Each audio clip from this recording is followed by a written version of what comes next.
in today's session, we will discuss about the last abiotic factor, which is soil. Okay. So we discussed temperature, we discussed light, we discussed water, and the last abiotic factor which is there is soil. Now, if you see what is soil, it is the upper weathered humus containing portion which will sustain the terrestrial plant life or animal life. So what is soil? It is the upper weathered humus containing portion. It is a humus containing portion of the earth's surface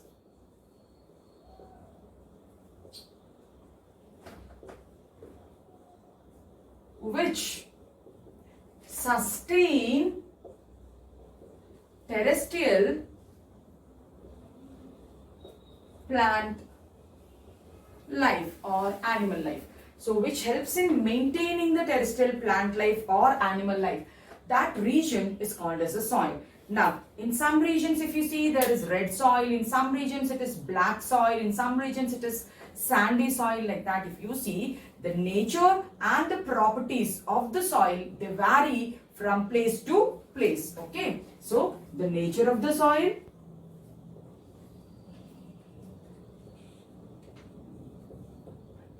we are telling the nature of the soil and the properties of the soil also to vary.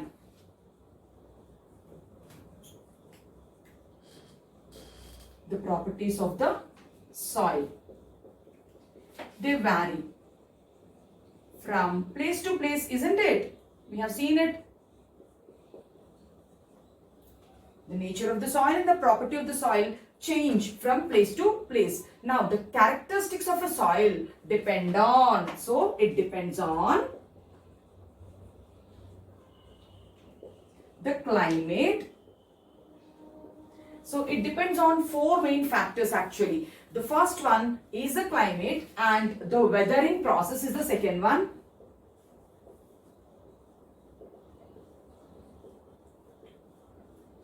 And it also depends on the type of the soil, whether it's a transported soil or sedimentary soil. The third point is, so it also depends upon the type of the soil, like whether it is a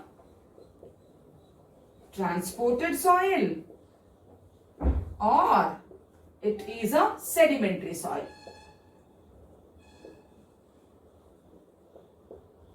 Right, so we are telling that it depends upon the climate, weathering process, and it's a transported soil, and how did the soil development occurs, and also on the how did the soil development occurs. So, weathering process is of three types. What are the three types of weathering means? It can be physical weathering, or it can be chemical weathering, or it can be biological weathering.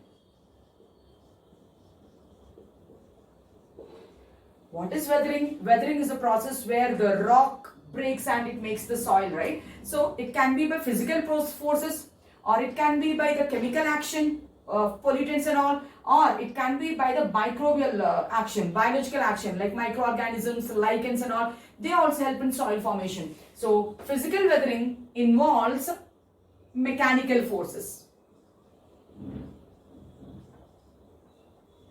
Chemical weathering involves chemicals and pollutants.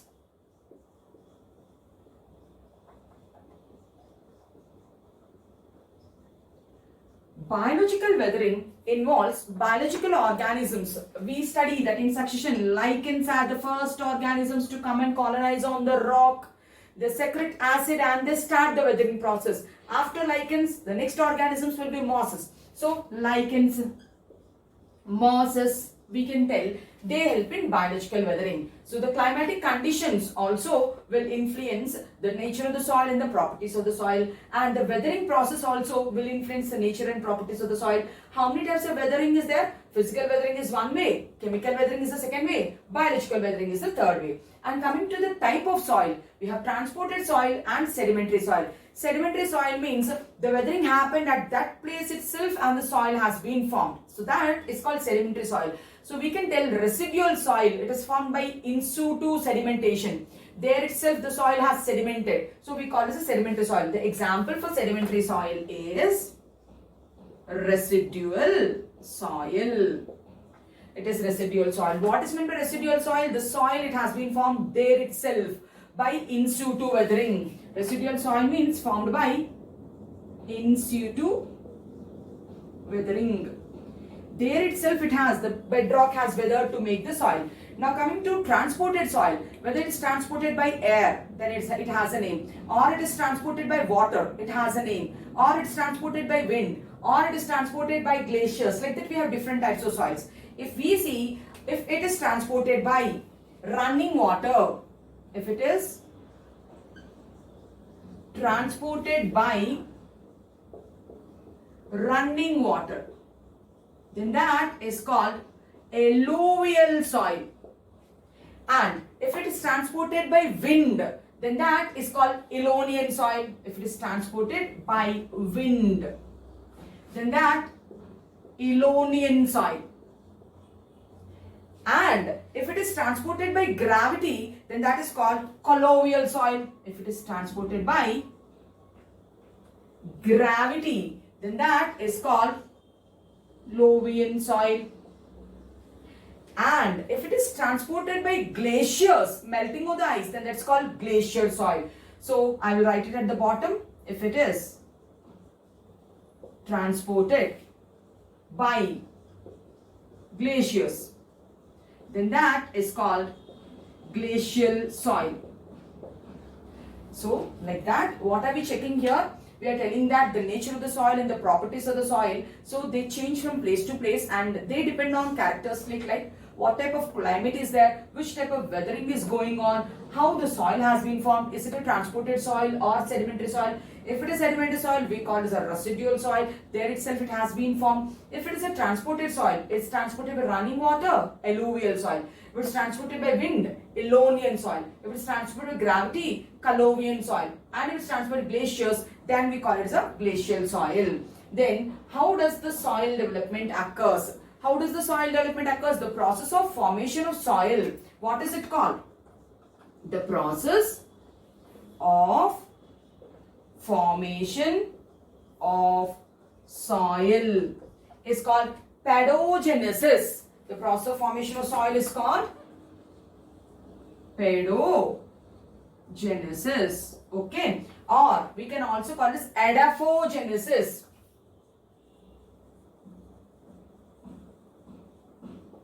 All these soil factors are also called edaphic factors. All the soil factors are called edaphic factors. They are called edaphic factors. And study of soil is called edaphology. Study of soil is called edaphology or pedology. Study of soil, it is called edaphology or pedology. Okay. Now, how does the soil development takes place? Now, the process of formation of soil, what is it named as? Pedogenesis, or it is also called edaphogenesis. All the soil factors like soil pH, mineral constant, soil composition, grain size, aggregate, porosity, all that factors, soil factors are called edaphic factors. What are edaphic factors? This point appeared in NEET 2017 examination. So this is a previous NEET question. In NEET 2000 question paper, UG question paper, they asked what are edaphic factors. Soil factors are called as edaphic factors. Study of soil is called edaphology or pedology. Now we were telling that it depends on these factors. Along with this, the other factors which also influence the soil characteristics are, one is soil pH, other one is soil composition, that we will see. What did we see here? We discussed what is soil. It's the upper layer. It is formed by weathering. It's formed by humidification, and it contains the upper surface of the earth's crust. And what does it help? It helps in sustaining the terrestrial plant life and animal life. The nature of the soil and the properties of the soil change from place to place. It depends upon the climate, it depends upon the weathering process, it depends upon the type of soil, it also depends upon the soil development. Along with these characters, other characters like we will tell pH, soil composition, that we will see. See, the ecosystem is the last unit in biology, and it is relatively a dry topic when compared to the 9 units. So that is why children find it difficult to understand this, since it is something like geography, isn't it? So you have to make biology as your ease. It should be your easy subject. When there are such type of topics, so drill it more, read it more till you gain confidence, because what is your expectation in biology means it should be out of out. For that, even though there are dry topics, so we have to gain confidence by reading it as many times as possible, isn't it? We will list down the other characters also. We will tell the other characteristics like the pH, soil composition. We are talking like what is the soil pH and what is the soil composition, and aggregation. How are they aggregated? Now these 3 factors, what are they? pH, soil composition and aggregation. They determine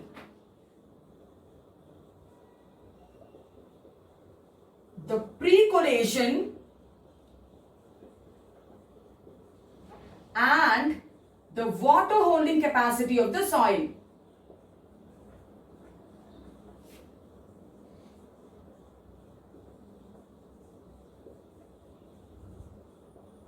So, what are the 3 characteristics?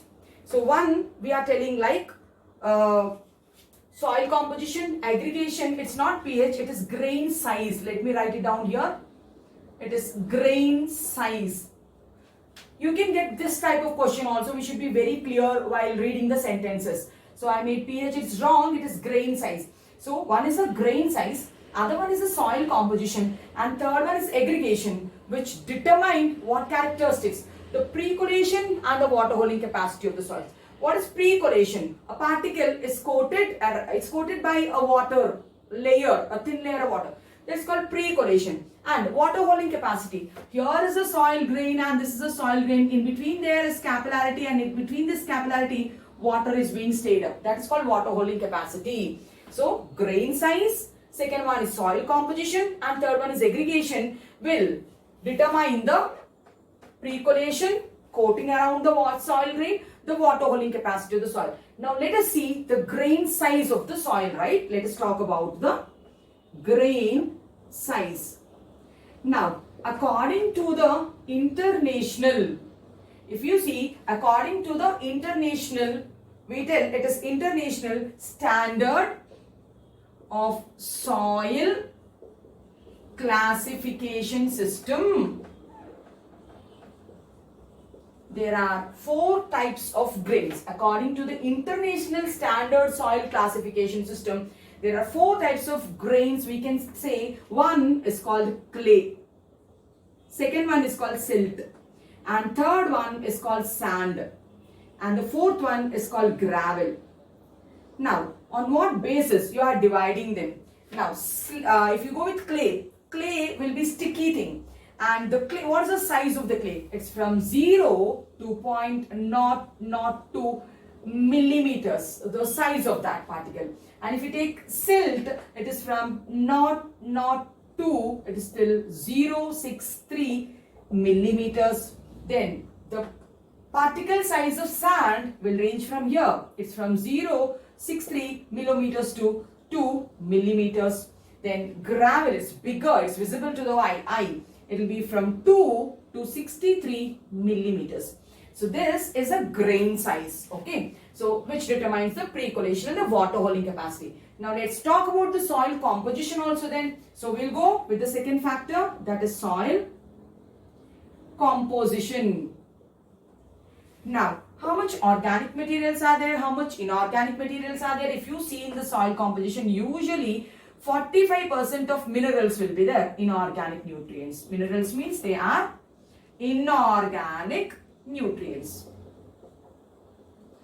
And 5% of the composition of the soil contains organic materials. Organic nutrients like what?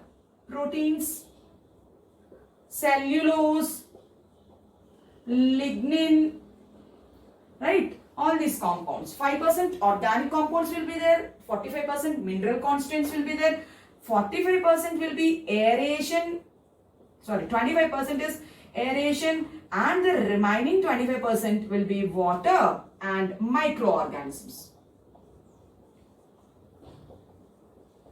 This is the soil composition. Now we will see later which minerals are there, which organic, if we have to find out which minerals are there. So the minerals, abundant minerals, silica compounds are more. Then nitrogen is very poor. That's why the farmer has to add fertilizer.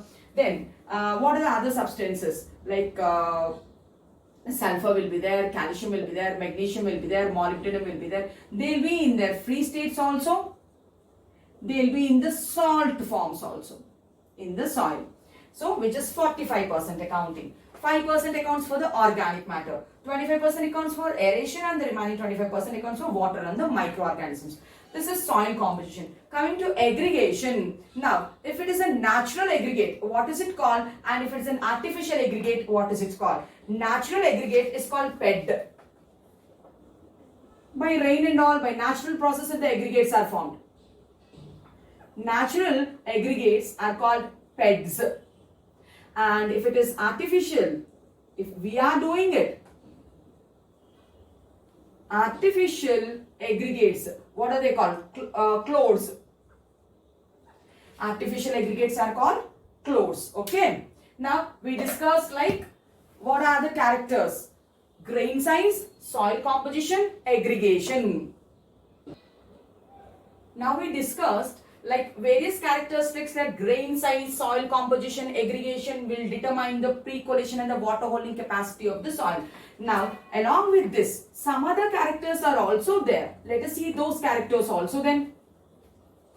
So, what are the other characters? Now, here we can write down, one is pH, and the next one we can talk about the mineral composition, and then we can talk about the topography, means soil profiling. What are the layers of the soil, right? So that will also determine which type of plants will sustain there, right? Which type of life will sustain there. So we will write down other characteristics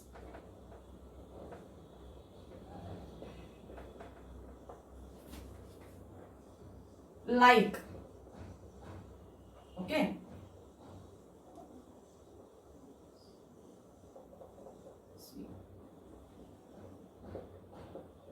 other characteristics like, what are the other characteristics? One is pH now.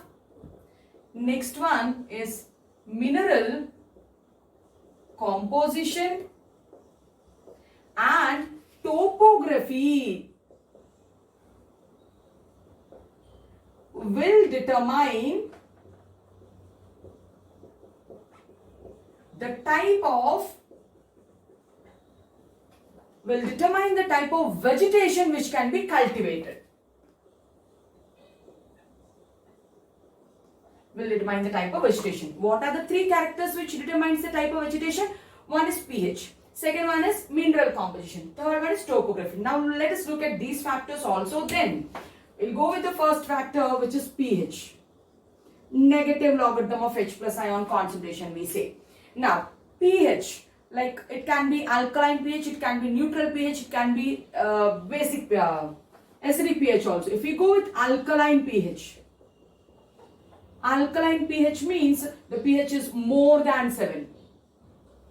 If the pH is more than 7, then which type of mineral elements will be there? So alkaline pH contains few elements, mineral compounds, but which are deficient in alkaline soils means like zinc, they are deficient in, zinc is deficient there, iron is deficient there, manganese is deficient there. So these elements are deficient in the alkaline soil. Okay. Then which type of elements are present in acidic soil then? Acidic soil or acidic pH means it is less than 7. Now in acidic pH we tell that which elements are more? Iron is more, manganese is more, aluminum is more. So like iron, then next manganese and aluminum are more. But which elements are deficient if we have to see in acidic soils?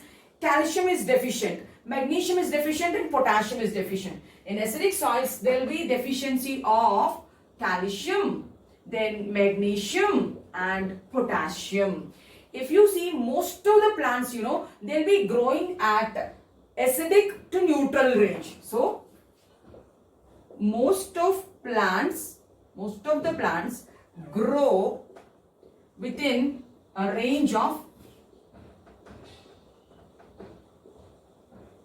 5.5 to 7, means acidic to neutral range, means it is acidic to neutral range. They grow, right? Acidic pH favors forest formation, dense vegetation, whereas alkaline pH favors grassland formation. So we can write that also. So acidic pH favors forest formation. Which type of vegetation, Amma? With acidic pH. Acidic pH favors forest formation, whereas alkaline pH or alkaline soil, it favors grassland formation. So this is the information about the pH. We are telling other characteristics like pH, mineral composition and topography will also determine, they will determine the type of vegetation. Yeah, we are telling this pH will determine this vegetation, this pH will determine this vegetation, this soil has abundance of these elements, has deficiency of these elements, this alkaline soil is deficient of these elements but is rich in other type of elements. Now coming to mineral composition, the second factor, mineral composition, if we have to see, like we know that all the elements, the ores are with the soil only. Now, in which forms? In the free forms also minerals will be there, or in the ionic forms or in the salt forms also they will be there. Let us list down few names and then we can go to the third one, it's topography. The second one which I told, it is mineral composition. We are telling that soil contains calcium carbonate, it contains quartz, means which is silicon oxide, and soil contains iron also, magnesium also, calcium also, sulfur also, molybdenum also, zinc, copper, all these things we can write in their free states, they are in the free elemental form. Either in the free elemental form they are or as salts. Now the third one is topography. So what is topography means? It is soil profile. Now when we look at the soil profile, how many horizons are there? 3 to 4 horizons we will tell. The soil profile, the soil topography contains 3 to 4 horizons. The uppermost layer is called as O horizon. The next layer is called as A horizon. The next layer will be called as B horizon. Next will be C horizon. The last one is a bedrock which is called as R horizon. So what is there in the O horizon? What is there in the A, B, C and R horizon if you see? O horizon, it is rich in organic matter, right? It is rich in organic matter. And O horizon is divided into O1 and O2 subzones again. Now, A horizon is called topsoil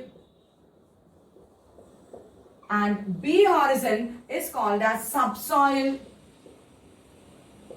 and C horizon we can call them as, A horizon is called topsoil, B horizon is called subsoil, C horizon is incompletely weathered rock soil. It's incompletely weathered rock soil, and here is the rock bed. Now, A horizon is further divided into A1, A2, A3. B horizon is also divided into subzones like B1 and B2. C horizon is one layer and the bedrock also will be one layer only. Now, A horizon, it's rich of minerals and B also will be having some minerals. Now, A and B together is called as, A and B horizons together is called as solum, or it is called true soil. It's called solum, it's called true soil, or it's called dynamic soil. Dynamic zones. What do you mean by dynamic zones? It's a zone which favors a root system, which favors microbial growth. Microorganisms should be there. Then only decomposition will happen. Then only the weathering process will happen. So, dynamic soil means, dynamic zone means, what will the dynamic zone do? It supports root system and it supports microbial system. So, soil profiling, if we see, topography, if you see, we call it as a soil profiling. There are 3 or 4 horizons. One is the O horizon, the dead and decomposing organic matter will be there. That's what we are writing. It's rich in organic matter. It contains O1 and O2 zones again. O1 is a dusty area and O2 is the organic area. Then A horizon is the topsoil, like it contains A1, A2 and A3 subzones again. Now B horizon, it also contains subzones B1 and B2. A and B zones together is called as solum, it's called true soil, it's called dynamic soil. Dynamic soil means which supports the root system and the microbial system. Now C horizon, small type of stones and pebbles will be there, incompletely weathered rock will be there, root cannot penetrate to this level, water aeration capacity will not be there, and here is a bedrock, mother rock. Okay, now this is about the topography. Now when we see the next point, like soil texture, so we will tell clay soil, loam soil, what are they, that also we will discuss in today's session.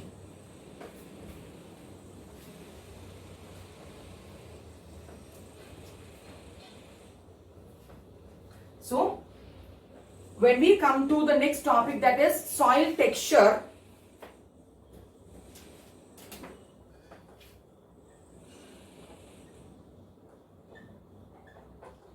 Now, we can divide them into loam soil.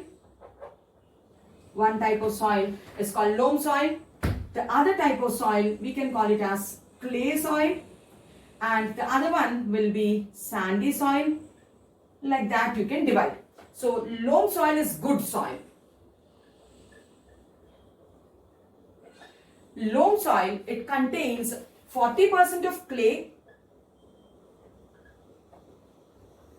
40% of silt and 20% it contains coarse granules. Now, proper aeration and proper water holding capacity is there. So, adequate aeration and adequate water holding capacity and mineral composition is also good.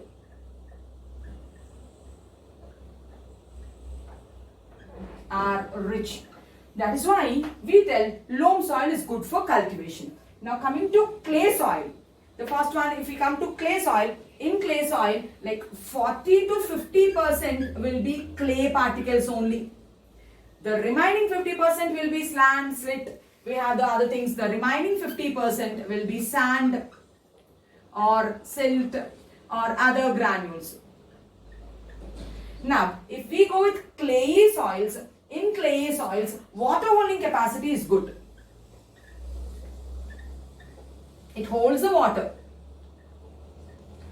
But aeration is very poor. Mineral composition is moderate. Root penetration is not that easy. We'll write root penetration is not easy. And if we come to the sandy soil, sand proportion itself is 80% here. Of sand will be there. The remaining 20% of silt, clay and all those things we can add. In sandy soils, like we tell, aeration will be more because sand grains are more. So, aeration is good. Water holding capacity, sand cannot hold the water, it drains down. So, we'll tell water holding capacity is poor. And it's also very poor in nutrients. It is very poor in nutrients also. So ultimately we are concluding that the loam soil is good for cultivation. Loam soil is good for cultivation. Acidic to neutral range pH is good for cultivation. Minerals are good for cultivation. And if we see, this is the terrestrial ecosystem. In aquatic ecosystem also soil will be there at the bottom.